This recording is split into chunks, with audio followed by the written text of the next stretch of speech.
கிறிஸ்து இயேசுவில் பிரியமான சகோதர சகோதரிகளே, ஆண்டவரின் சமாதானம் உங்களோடும் உங்கள் வீட்டார் அனைவரோடும் என்றென்றும் இருப்பதாக. அன்னை மரியும் அவருடைய இயேசுவினுடைய உறவினரும் இயேசுவை பார்க்க போனபோது, உன்னுடைய தாயும் சகோதரர்களும் வெளியே காத்து கொண்டிருக்கிறார்கள் என்று சொன்னபோது, யார் என் தாய், யார் என் சகோதரர்கள்? தன் முன் அமர்ந்திருக்கின்ற சீடர்களை பார்த்து, இவர்களே என் தாயும் என் சகோதரர்களும் ஆவார். கடவுளினுடைய வார்த்தையை யார் நம்பி வாழ்கிறார்களோ அவர்களே என் தாய், என் சகோதரர்கள். இயேசுவினுடைய இந்த வார்த்தையின் வழியாய் ஆண்டவர் இயேசு ஏதோ அன்னை மரியை தரம் குறைவாக கணக்கிட்டு மதிப்பிட்டு விட்டாரோ என்ற எண்ணம் ஒரு சில பேருக்கு எழக்கூடும். ஆனால் இயேசு மிக தெளிவாக இருக்கிறார். எப்பொழுது புது வாழ்க்கையை, தன்னுடைய மீட்பு பணி வாழ்க்கையை ஆரம்பித்தாரோ, கானா ஒரு திருமணத்தில் ஆரம்பித்தாரோ, அன்றே அன்னை மரியை பெண்ணே என்று அழைத்தார். ஏனென்றால் அன்னை மரி தன்னுடைய மகனனுடைய பணியின் வழியாய் இதுவரையில் நாசரேத்தூரில் இருந்த இயேசுவின் தாயாக மட்டுமே இருந்தால், இனி முதற்கொண்டு அவர் மனுக்குலத்தின் தாயாக மாறுகிறார். மனுக்குலத்தின் தாயாக மாறுவதனால், இந்த பிரபஞ்சத்தின் தாயாக இருப்பதனால், அவர் நேரடியாக இயேசுவின் தாய் என்று சொல்லுகின்ற அளவிற்கு அவர் இல்லை.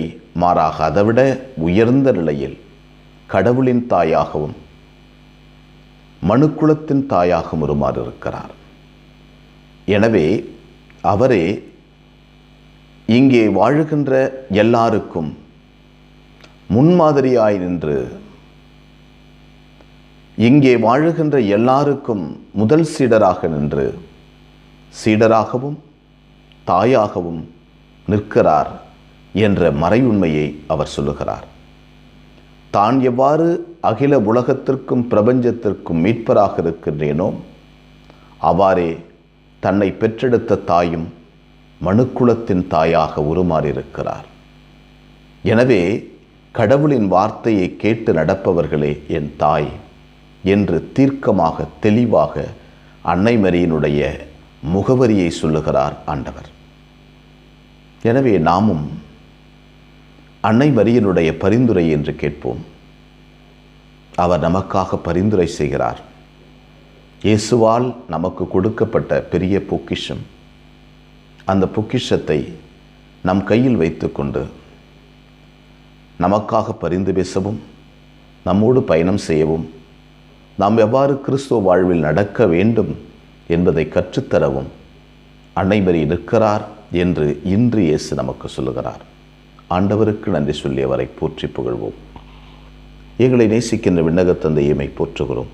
அற்புதமான நாளுக்காக நன்றி சொல்கிறோம். நீர் எங்களை படைத்து பராமரிப்பதற்காக நன்றி. எங்களோடு பயணம் செய்வதற்காக நன்றி ஆண்டவரே. முதுகோளும் நெடுங்கழியும் எங்களுக்கு ஆதரவாக இருக்கிறது. ஆண்டவரே, நீர் எங்களோடு பயணம் செய்கிறீர். அன்னை மரியை மனுக்குலத்தின் தாயாகவும் எங்கள் ஒவ்வொருவரின் தாயாகவும் உருமாற்றி, உம்முடைய தாயை எங்கள் ஒவ்வொருவருக்கும் தாயாக கொடுத்து, சிறப்பு நிறை பரிந்துரையாளராய் பொக்கிஷமாய் எங்களுக்கு தந்திருக்கிறீர். முதல் சீடராய் கடவுளின் வார்த்தையை தன் மனதில் நிறுத்திய அன்னை மரியைப் போல எங்கள் வாழ்க்கையில் கடவுளின் வார்த்தையை மனதில் நிறுத்தி சிந்தித்து செயல்பட வரம் தாரும். அன்னை மரியே, எங்கள் அன்பு தாயே, திருமகனிடம் எங்களுக்காக இடைவிடாது பரிந்து பேசும். ஆமென்.